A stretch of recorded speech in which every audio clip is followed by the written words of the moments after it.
Hey everyone, welcome to a new episode of Git Good at Open Transport Tycoon. Now, in the last episode we made this goods line, and all the goods that are produced from the factory that we made now get transported to this station here next to Bondborough.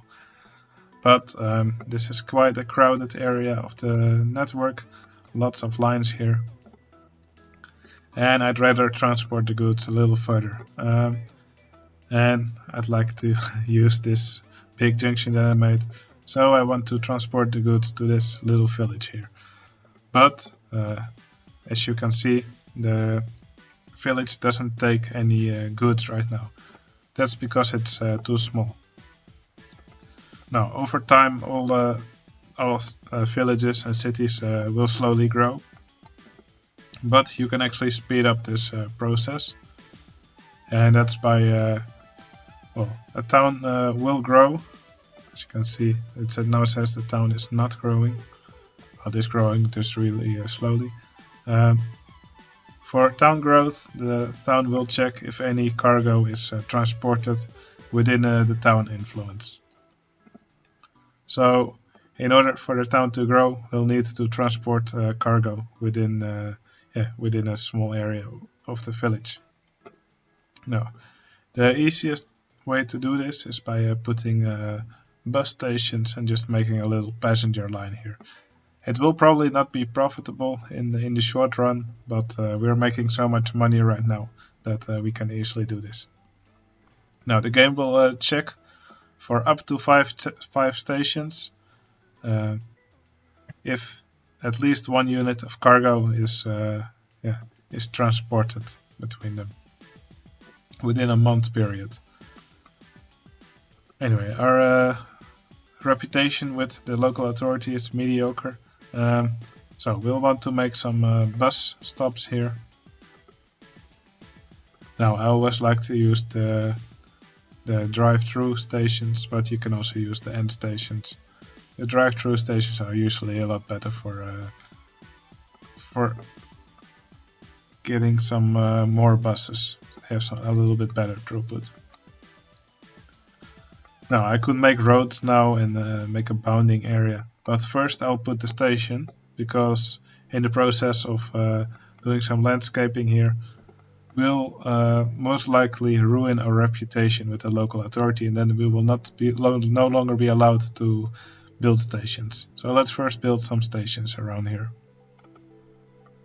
So here's the first bus stop. Let's make another one here. We can make another one here, and let's make one here, and we'll make one here as well, so we're prepared for the city growth. Alright, now that we've placed our stations, let's also place a depot. Now, before I make the buses, let's help the city grow a bit.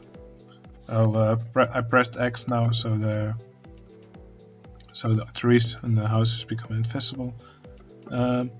Let's first do some landscaping here, just to get it a little bit more easy to build for us. Alright, I'll now make a bounding area. So in the end we want to place a goods station, so I think this here is a really nice area for our station. So I will just, using this sign, you can purchase land for yourself for later use. So we want our station later to be here. So this will be our station. You can also put a sign here saying future goods station. Right? Now, I don't want the city to grow too big, so we'll just extend this bounding area a bit. Also, cities cannot grow through these areas where you purchase land. So this way we can control the growth of this city And now often I just let cities grow to whatever size they want, but here, in this case let's bound the area in which it can grow. Usually when a city is growing, it will construct pieces of road, and then later it will try to build houses next to them. If you already built the roads, then it's easier for the city to grow, as there are more possible locations for it to put houses. And what works well is usually a 2x2 grid or 3x3 grid. Also in the options you can set the cities to automatically grow in a grid. By default they will just place roads randomly, and the city growth will be very the city will look very irregular in the end if you let the city place the roads by itself. But yeah, if you place the roads, the city will be able to grow faster, because the roads will already be there. So I think we can also build a little road here, and next to these roads the city will build houses.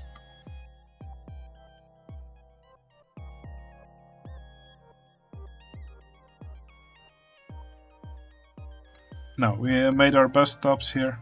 These are drive-through bus stops, so the buses will drive through them, and after that they will have to they may have to turn somewhere. Okay, let's make some buses. We'll use the Hereford Leopard bus. It's the fastest one we have, and let's just make it go through all these stops. So we'll go from here to here, then we'll go to here, then we'll go to here,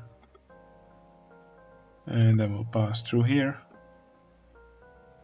Actually, that's probably not the best way to do it. I did something silly here. I put this stop here, and there's no logical way for the buses to pass through them. Anyway, let's do it again. So we'll first go to Penfield South, then we'll go to Penfield Central, then we'll go to Penfield East. So we go like this. Then we'll go to Penfield Valley, and then we'll go to Penfield. So it will go like this, and pass through here, and then in the end we'll go here. And yeah, let's return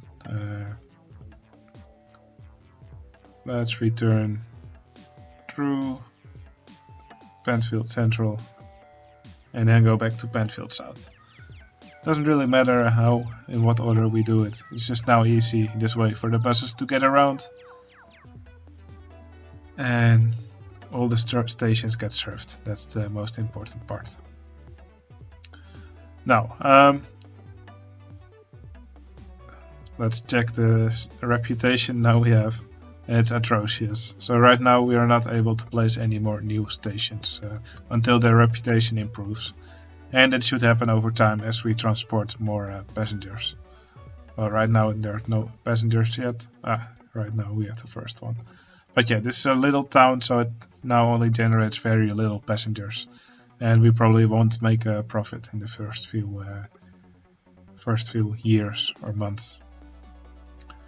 Anyway, if you want to clone this bus, well, you could clone them normally, but then later, if you would change one of the stations, you would then have to change the orders for all the buses. So for bus lines, it's best to clone vehicles while holding control. So I'm holding control now, building this bus. And as you can see now, it says here for road vehicle 2, shared orders, end of shared orders. And also this button is now active, and now you can see all the buses that have the same shared orders. What these shared orders do is that now if I change the station order or the stations that bus 1 goes to, it will actually be changed for all of these buses. So that's a huge time saver. So when you make a passenger line that stops at many stations, always use shared orders. So I will now hold Control and click this bus a few more times, just so we get more buses with shared orders. Shared orders are the way to go for passenger lines. Always remember to use shared orders for buses. Now, these buses will usually stick right behind each other, just because the first bus will empty all the passengers in the station. The next bus will not find any passengers. The way to solve this issue is usually by just making them making them wait until they're fully loaded at one of the stations in the lines. For example, let's find bus 1 or any of these buses with shared orders. For example, we could make them do full load any cargo in Penfield East.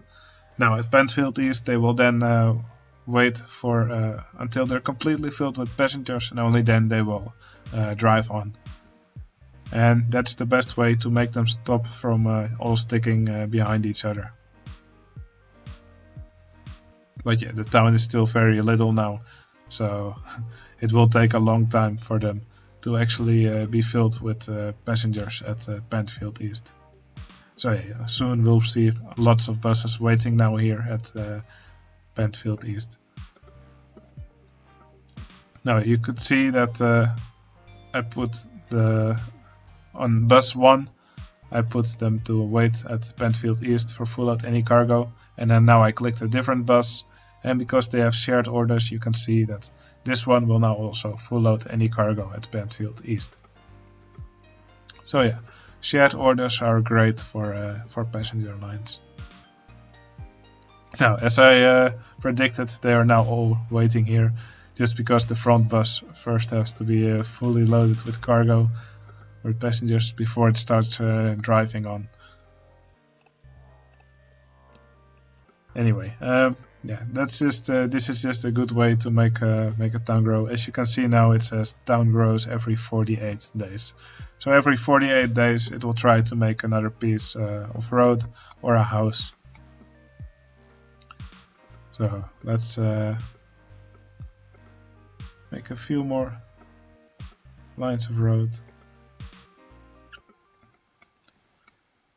But yeah, this town will now grow. It should grow into a city in a few years, I think.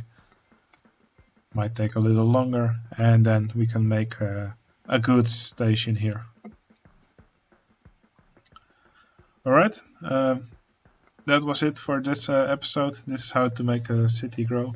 Well, actually there's something I should probably say before we end the video. So in a temperate climate, all a city needs to grow is just, you just need to transport cargo within the village. If a city is in a desert climate, so if you are on a different map with a subtropical climate and your city is in a desert, I am not sure, but I think your city will also need water and maybe also food. But it is always stated when you click a town. In Open Transport Tycoon, it will say here what a city needs to grow. So and it will show you if the conditions were fulfilled. And also if you're in the Arctic climate, cities that are in the snow will also need food to grow. But yeah, you can see that when you click a town. Alright, that was it for this episode. City growing may be useful for you, and sometimes it's pretty fun to watch a little town grow into a huge metropole. Alright, now that was it for this episode, and I hope to see you again in the next one. See you later.